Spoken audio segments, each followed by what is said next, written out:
I'm gonna be honest, your data privacy settings are garbage. To show you how bad it is, I'm gonna explain the problem with opting out of data tracking in the time that it takes to fully opt out of data tracking on just one website.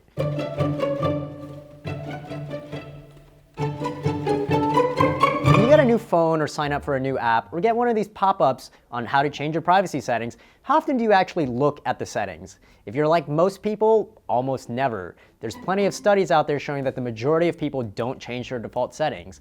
But let's say you do want to change your privacy settings, as so many tech companies have started promoting their new privacy tools, surely out of the goodness of their hearts and not the major privacy scandals that have broken out over the last few years, or laws requiring them to put these settings front and center. So let's say you actually do want to make a change to better protect your data online.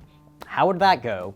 Provolta, a company that specializes in privacy-focused ads, ran a study in August and found that it takes 17 clicks to opt out of Google's data collection in the United Kingdom, while it only took 1 click to give the tech giant consent to collect your data.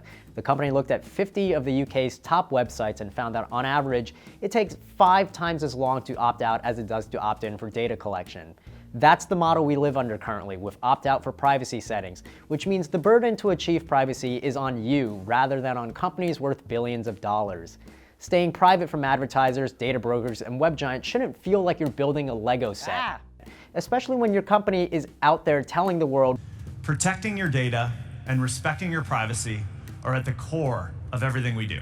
80% of Google Chrome users are tracked by third parties. You can change that, but only 1 in 5 people using Chrome have actually bothered to adjust their settings. Compare that with Apple's Safari, where the third-party tracking is turned off by default. Less than 10% are tracked there. If a company says they care about your privacy, check to see what's protected by default and what you have to change to actually get privacy. Here's Amazon's hardware chief, David Limp, boasting that Alexa was the first voice assistant to allow people to opt out of its human reviews program. And we were the first company to adopt an opt-out from being able to have customers, have human annotators, listen to their voice recordings. That's true, but just one problem with that. Google Assistant and Apple Siri are both opt-in, which means you have to volunteer to have a person listening to your conversations to improve its products. It's privacy built in by default, while Amazon's approach has been making you go through its settings and even warn you when you try to opt out. Oh, look at that. I thought I'd be done by now, and it turns out I still have a long way to go opting out of ad trackers for bodybuilding.com. That's just one website. Imagine doing this on every page that you ever visited and every app that you've ever used. It's still going, by the way, so enjoy the rest of this video with just this in the corner.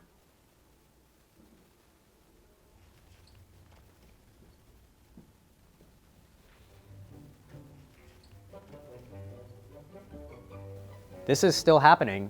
I honestly thought I'd be done by now.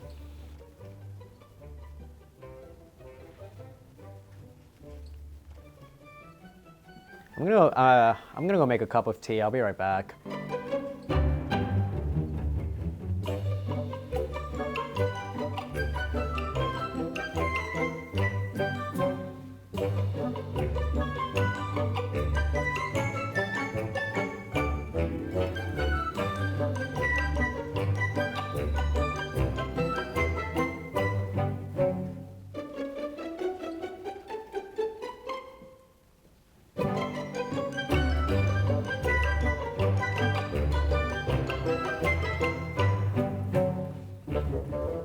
If only there was some way to have all of these opted out to begin with.